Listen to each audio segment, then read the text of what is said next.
Assalamualaikum warahmatullahi wabarakatuh. Selamat pagi, siang, dan malam kepada Bapak Adi Nur Aziz selaku dosen pengampu mata kuliah Ilmu Negara. Di sini kelompok kita mendapatkan bagian materi tentang hakikat negara. Terima kasih kepada Bapak Adi Nur Aziz sudah menyempatkan waktunya untuk menonton video dari kelompok kami. Berikut anggota kelompok kita. Selamat menonton.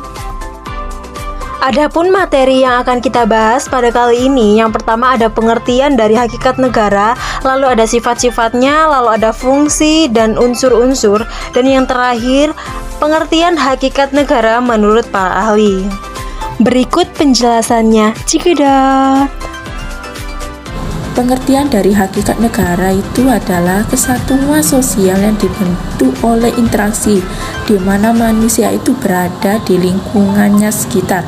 Interaksi itu dianggap terjadi di antara individu-individu yang berasal dari satu negara yang telah dinyatakan sebagai suatu unsur sosiologis yang terlepas dari hukum yang membentuk kesatuan individu tersebut dari satu negara. Oleh sebab itu membentuk negara sebagai satu realitas sosial. Hakikat negara merupakan suatu alat perserikatan rakyat dalam melindungi dan mempertahankan hak masing-masing dan harta benda anggota-anggota yang tetap hidup dengan secara bebas dan merdeka. Setelah kita mengetahui arti dari hakikat negara, maka kita lanjut dengan sifat-sifat dari hakikat negara tersebut. Sifat hakikat negara berkaitan erat dengan dasar-dasar terbentuknya negara atau norma dasar fundamental norma yang menjadi tujuannya, falsafah hidup yang ingin diwujudkannya, dan juga dengan perjalanan sejarah dan tata nilai sosial budaya yang telah berkembang dalam negara. Negara memiliki beberapa sifat hakikat, antara lain sifat memaksa, lalu sifat monopoli, dan sifat universal. Berikut penjelasan dari setiap sifat hakikat negara tersebut. Yang pertama, bersifat memaksa. Negara memiliki sifat memaksa dalam arti mempunyai kekuatan fisik secara legal. Sarana untuk itu adalah seperti tentara, polisi, dan alat penjamin hukum lainnya. Dengan sifat memaksa ini diharapkan semua peraturan perundangan yang berlaku ditaati supaya keamanan dan ketertiban negara tercapai. Bentuk paksaan yang dapat dilihat dalam suatu negara adalah undang-undang perpajakan yang memaksa setiap warga negara untuk membayar pajak. Bila ada yang melanggar, maka dikenakan sanksi hukuman. Lalu yang kedua, kita lanjut dengan sifat monopoli. Negara mempunyai sifat monopoli dalam menetapkan tujuan bersama masyarakat. Misalnya, negara dapat mengatakan bahwa aliran kepercayaan atau partai politik tertentu dilarang karena dianggap bertentangan dengan tujuan masyarakat dan negara. Lalu, yang ketiga adalah sifat universal.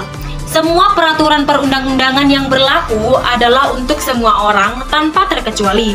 Hal itu perlu sebab kalau seseorang dibiarkan berada di luar ruang lingkup aktivitas negara, maka usaha negara ke arah tercapainya masyarakat yang dicita-citakan akan gagal atau sulit. Begitulah dari sifat-sifat hakikat negara. Kita lanjut ke materi selanjutnya. Di sini saya akan menjelaskan tentang fungsi hakikat negara. Fungsi pertahanan, artinya negara harus mempunyai kemampuan menanggulangi timbulnya serangan dan ancaman baik dari dalam maupun dari luar dengan cara membentuk alat negara yang tangguh demi kokoh dan tegaknya negara. Selanjutnya, fungsi keamanan dan ketertiban. Dalam arti negara harus mampu menciptakan suasana yang aman, damai, tentram, dan harmonis bagi kelangsungan hidup warga negaranya. Selanjutnya, fungsi kesejahteraan, artinya negara harus benar-benar mengadakan pembangunan yang merata dalam segala dimensi kehidupan demi mewujudkan pembangunan yang adil dan makmur berdasarkan nilai-nilai keadilan sosial bagi seluruh rakyat Indonesia. Selanjutnya, fungsi keadilan. Negara dalam konteks ini diupayakan harus bisa menegakkan keadilan dengan menyelenggarakan sistem peradilan dan penegakan hukum yang bebas intervensi dari kekuasaan dengan segala bentuknya untuk menjamin dan melindungi warga negaranya. Selanjutnya, fungsi dari Belanda, yakni Van Vollenhoven yang membahas fungsi negara ialah Regeling de Bestuur, Respect de Politie. Gotno mengatakan fungsi negara ialah A. Policy making, B. Policy executing. Fungsi-fungsi negara tersebut harus dipisah-pisahkan agar tidak dipegang oleh satu cabang kekuasaan atau satu orang yang pada akhirnya menimbulkan absolutisme. Timbullah ajaran pemisahan kekuasaan atau separation of power dan pembagian kekuasaan atau distribution of power. Pemisahan kekuasaan bisa secara horizontal atau sederajat, artinya kekuasaan dipisah-pisahkan dalam fungsi-fungsi yang tercermin dalam lembaga-lembaga negara. Selanjutnya, teori John Locke tersebut kemudian disempurnakan oleh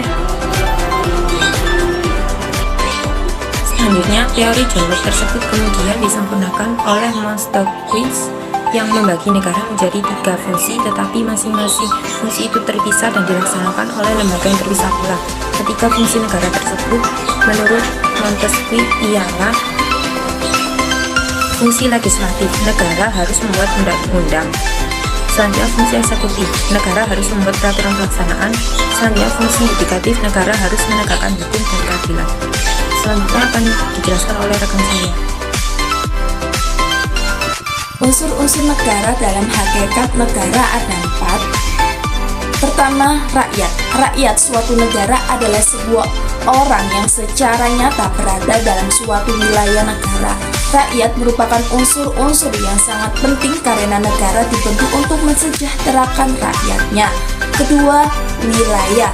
Wilayah negara adalah suatu daerah yang memiliki batas-batas tertentu yang diakui oleh negara lain. Wilayah negara harus jelas dan terdefinisi dengan baik agar dapat diakui oleh negara lain. Ketiga, pemerintahan yang berdaulat. Pemerintahan yang berdaulat adalah suatu kekuasaan yang dimiliki oleh negara untuk mengatur seluruh aspek kehidupan masyarakat. Pemerintahan yang berdaulat harus dapat menegakkan hukum dan keadilan serta memberikan perlindungan dan pelayanan yang baik kepada seluruh rakyatnya. Keempat, diakui oleh negara lain. Tidak cukup hanya 3 unsur saja. Sebuah negara juga butuh pengakuan bahwa negara tersebut dianggap sudah merdeka dan berdiri sendiri. Negara perlu mengadakan hubungan dengan negara lain untuk mendapatkan pengakuan yang menjelaskan bahwa negara tersebut telah berdiri dan diakui dunia. Unsur penting berdirinya suatu negara ini bukanlah syarat mutlak yang harus segera dipenuhi, namun bisa dilakukan untuk menjalankan hubungan internasional demi mencapai kepentingan nasional. Selanjutnya yaitu pengertian hakikat negara menurut para ahli. Pertama ada Niccolo Machiavelli. Menurut Machiavelli, hakikat negara adalah mencapai dan mempertahankan kekuasaan. Dia berpendapat bahwa tujuan utama negara adalah mempertahankan hidupnya dan para penguasa harus menggunakan segala cara yang diperlukan, termasuk penyelamatan dan kekerasan untuk mempertahankan kekuasaan mereka. Yang kedua yaitu John Locke. Di sini Locke juga mengembangkan konsep kontrak sosial, tetapi dengan penekanan pada hak asasi individu. Bagi Locke, hakikat negara adalah melindungi hak-hak alami individu, seperti hak kebebasan, hak atas properti, dan hak atas kehidupan. Pemerintahan yang sah adalah pemerintahan yang berdasarkan persetujuan rakyat dan melindungi hak-hak tersebut. Selanjutnya yaitu Jean-Jacques Rousseau. Rousseau berpendapat bahwa hakikat negara terletak pada kedaulatan rakyat. Bagi Rousseau, negara sejati adalah negara yang berdasarkan pada kehendak umum, bukan kehendak individu atau kelompok kepentingan. Kedaulatan rakyat harus diekspresikan melalui partisipasi politik aktif dan keputusan bersama.